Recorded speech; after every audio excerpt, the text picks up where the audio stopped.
Welcome back to another episode of JK Philly. We hope you enjoyed the video. If you don't mind dropping a subscription and a follow to the channel, we greatly appreciate it. Let's get into it. All right, another episode. Coming with the Eagles just lost to the Washington Commanders. 36 to 33, upsetting game. Now we are 12-3, losing our win streak. After winning this game, of course, the Commanders are able to, be available for playoff contention. Doesn't really secure us of that. What's your thoughts of the game? Tough way to lose, man. Feel like it's a weird game. I feel like if Devontae Smith holds on to that ball at the end, they probably run the clock down and win. I don't think mathematically they could have taken the clock all the way down, but they'd have been able to get it really, really close. At least in the field goal range. Because Washington already only had one timeout left, so they would have had that in the 2-minute warning. So technically you couldn't have run the clock all the way down, but you could have made it much tougher on them. Yes, we lost to the Commanders. Yes, Jalen Hurts went out with a concussion, or so they say.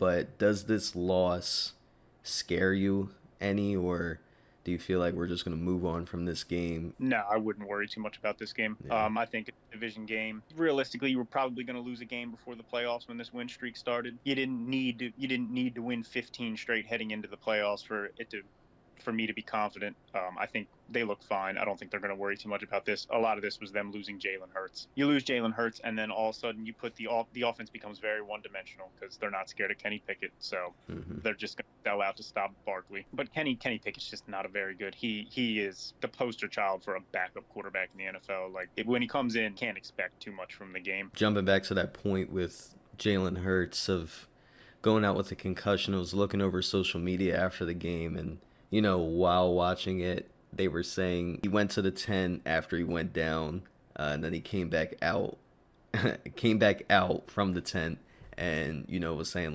looked like he was ready to go, and they just held him off for a little bit. I don't know the validity with that, but do you think Jalen Hurts' injury is going to last, I guess, for another game or so, or do you think we should probably have him by next week? You never really know with concussions. I think the worst case scenario you see is he misses the next game. I don't think this is going to be something that in the first round of the playoffs we're going to be like, but what about that concussion he got in week 16? Obviously you lost a little ground for that 1 seed with the Lions, but you're still in the race for that. So you'd like to have Jalen Hurts next week because that first round bye is still a possibility. I'm not sure who the Lions play to finish out the season. I don't know how easy their games are, but you're not eliminated from that 1 seed yet and that first round bye. So with Kenny Pickett then, if that is the case, he is hurt, we don't have him for coming next week, we got to put Kenny Pickett in. Do you see us having any challenge with that game going against the Cowboys, or how do you view that game going? It'll be a challenge. It won't be pretty, but Cowboys are on a short list of teams in the NFL that you can beat with your backup quarterback. They're not very good. They're not in playoff contention, but I could see the Eagles. There's a way for them to pull that game out. For sure. I think a lot of it when Kenny Pickett came in, because Saquon was still hot at the time, it was just keep spamming Saquon, see what we can get out of him, see where areas we can, poke holes in their defense. So I would assume that would probably be the main game plan next week, to see how the Cowboys react against that. Who is more to blame for this loss? Would you say that it's more of Kenny Pickett's fault getting thrown in there, or would you say that it was a breakdown on the defensive side, and we should blame and look more at, the people that we had out there on defense? You see 36 points on the board. The defense probably has to be looked at a little bit, like what was going on to give up 36 points. But I think it was way more the fact that, when Kenny Pickett's in there, you're talking a lot of quick offensive drives. Those defenses are getting stops, and then they're coming right back onto the field. It's so hard for a defense to get 4 turnovers in a football game and give up 33 points. Like that tells me the offense is just not on the field long enough. They shouldn't have the amount of, and even some of the turnovers were late game turnovers. It's not like the Commanders just had this disastrous first half where they turned the ball over 4 times and were still in the game and then got it together in the second. They were turning the ball over in the second half. For you to get 4 turnovers and them still be able to put up 36 points, that just shows me that, the Commanders offense is on the field so damn much. So would you say that was, even with Kenny Pickett in there, that was an impressive game from Jayden Daniels? Yeah. I mean, you don't You don't pick how much time of possession you get and pick to throw 5 touchdowns. He had a very good game. I think he's pretty much wrapped up that rookie of the year, offensive rookie of the year with that performance today. It's nice to see him flourish, man. I remember watching him at LSU last year, and crazy good season. Just the last point, if you saw that clip, or obviously watching the game, the C.J. Garner-Johnson clip, where basically what it looked like from going on X or Twitter or whatever, getting hit in the face and him getting injected from it. Is that his what's the word? Reputation. Yeah, is that his reputation within the game? Yeah, I don't know. I need to see some more information on that situation, because it looked crazy. It looked like, why is he getting hit and then getting ejected from the game? Maybe there was something prior to that people haven't harped in on yet, or I missed, because the game just ended, so like I haven't really had time to scour the internet for information on the situation and stuff. But yeah, I mean, watching, he said something egregious. Yeah. Like, for him to get punched, and the ref immediately, like, there was no huddle. The ref threw the flag and immediately started pointing at CJ. He had to have said something crazy. I don't know. That doesn't make sense either, because you can see in the clip the ref throwing the flag. It's not like the flag was already on the field. And then, like, hey, he just snuck him over there, and that dude was just retaliating. Yeah, it seemed like it was a pretty, I wouldn't say chippy, but it was a very talkative game. Like, people were very, into the game, obviously hype, because it's a big game for both of us. So it was definitely some emotions rising, but I don't understand that ejection just by watching it. Like you said, we couldn't really see anything that was going on or hear what was going on, so there's not a lot of evidence. Obviously, who cares about what we saw? It's the refs and whatever they did from it, but yeah, I just thought that was a little crazy. Sixers, we just played the Cavs last night. The beginning looked, all right. I think the highest they had an advantage on the Cavs was like 17-7 maybe. Obviously, the Cavs being the number 1 seed in the East, started to break down a little bit. Obviously, because they lost. I think it was like 125 to like 90 something, or like low 100s. Really stopped watching in like the third quarter, because you just saw as soon as they got the lead in like the second quarter, it just started to break away. So Maxey still performing though, is what we like to see. I've been seeing a lot of trade rumors with the Sixers, not obviously with the organization, but just on social media, and a lot of the people that are on the chopping block are Kelly Oubre and KJ Martin are looking to be like tradable assets if the Sixers do go ahead and look for something. I won't say I doubt they will. Who knows? I will. I seriously doubt the Sixers make a move at the deadline. Yeah. No, there's no point, because if you chalk this season up, I don't think this is if this season's a disaster, they need to blow it up type of situation. I feel like if you I don't even want to say it for the millionth time, let Embiid get healthy this year, and come back next year, why trade away a valuable player to the team like Kelly Oubre, when we've been struggling to find role players the entire, Joel Embiid's entire tenure as a Sixer? We've been struggling to bring in guys. Right. And Kelly on a roll. I don't see them trading Kelly Oubre at the deadline. I don't see them making any moves unless they're small moves. KJ Martin get moved, maybe, because in the grand scheme of things, KJ Martin getting moved for a different player would be a relatively small move. They're not going to do anything that's going to make people go, wow. Other than Eagles, Philly, Sixers, good luck to our Philly sports teams. Let's move into the next section. So first thing that we'll do is we'll play NBA Guess Who. Me and Kev will pick an East player or a West player, and we'll keep asking questions back and forth to see how close we can get to answering the player correctly. For our next game, we'll play 12 words or less. We'll have 7 topics that can include players, coaches, awards, anything that's involved in the NBA world. We'll have to explain within 12 words or less. So basically, you have to answer and get all 7 topics within 12 words or less. All right, let's jump right into it. All right, so we'll do a Guess Who. Do you want to do West or East? We can do East. I already thought of a player here in the East. Does this player average over 10 points a game? Currently, yes.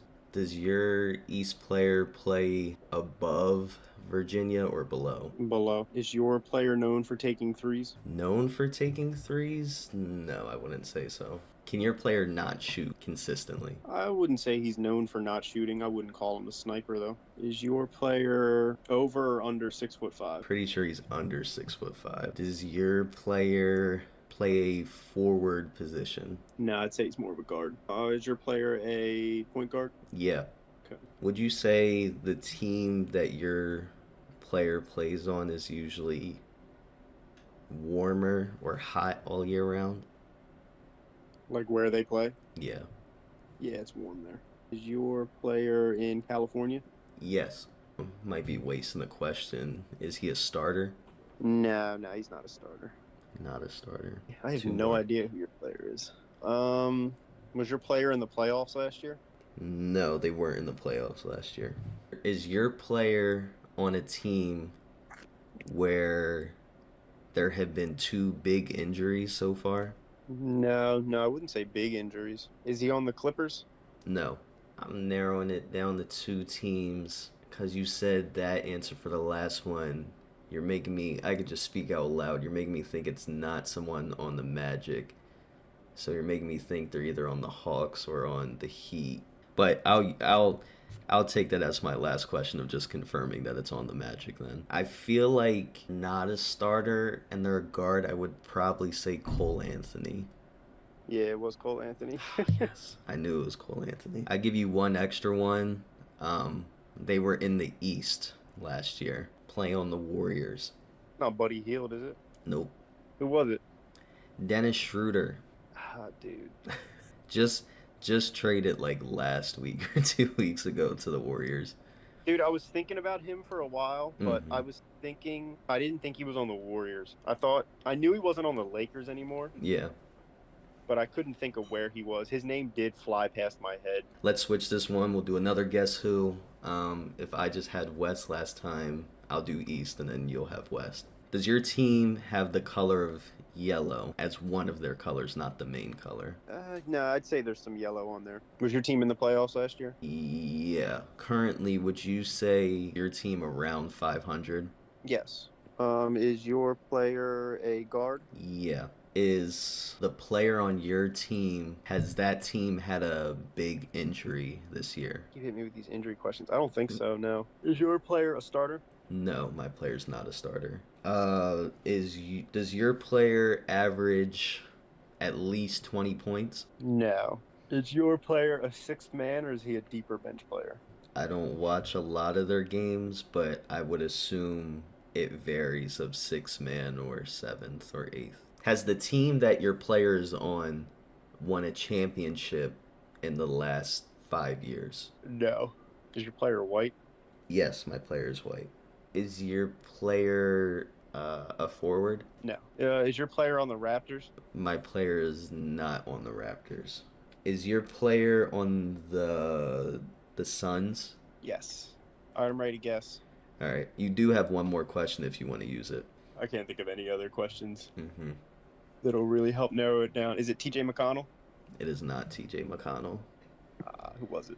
Let me ask my one more question. Is he a guard? Yes. I'm just going to go with Bradley Beal. It was not Bradley Beal. It Mine was w- Tyus Jones. Tyus Jones. That's why I should have asked if he was a starter or not.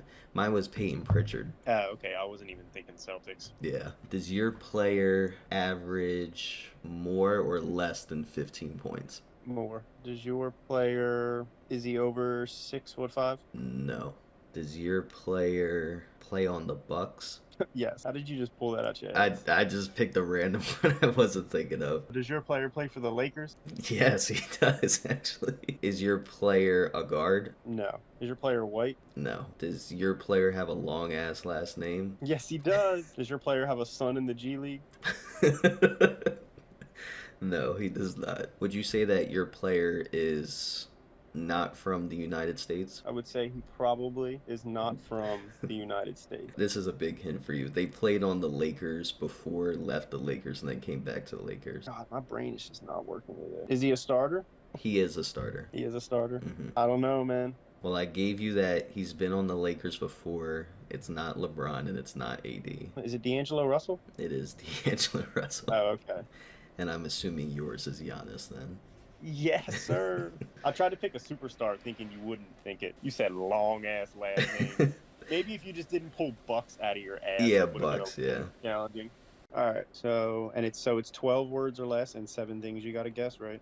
Yeah. All right, first one is tie up. Jump ball. Yes. Okay. Whistle. Whistle. Foul. No. Give me another one. Blows whistle. Ref. Yes. Cameroon.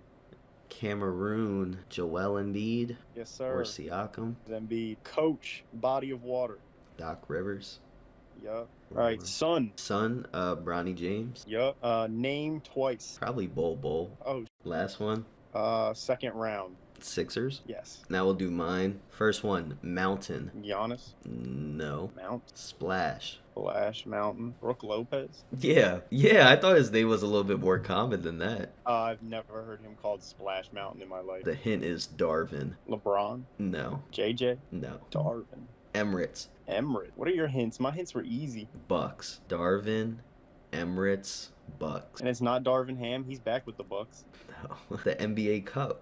Darvin Ham won it with the Lakers, the first one. Now he just won it again with the Bucks. Emirates NBA Cup is what they call it. Oh, I didn't know it had a sponsorship. Yeah, the Bucks just won it this year. Doctor. Jay. No, but good guess. The hint I'm giving you just relates with what the word is, not what's in the word. This one should feel a little bit more at home. Nick Nurse. Yep. Clubs. Team. No. Houston Rockets. No. Beard. James Harden. Yes. Next one. Injuries. Embiid. No. Orlando Magic. No. Sixers. Yeah. Funny one. Tacos. Cause I got words to spare. Tuesday. LeBron. Yes, LeBron. This one I doubt you're gonna get, but I'm gonna give you the hard word first of excelled. Maxi. No, but relates. Better. Gabusele. No. Award. Most improved. Yes. I don't think my what's it called are that bad. We appreciate everyone who follows JK Philly. We will be doing a 500 subscriber giveaway, which we will continue to do for you guys as we reach different milestones on the channel. For this giveaway, we will be gifting one subscriber with an NFL team logos bomber jacket. All you have to do to enter is 1, subscribe to our YouTube, 2, follow us on TikTok, and 3, comment JK Philly on this video. Again, all you have to do to enter is 1, subscribe to our YouTube, 2, follow us on TikTok, and 3, comment JK Philly on this video. We appreciate the support and look forward to gifting one of you guys. Thanks for subscribing.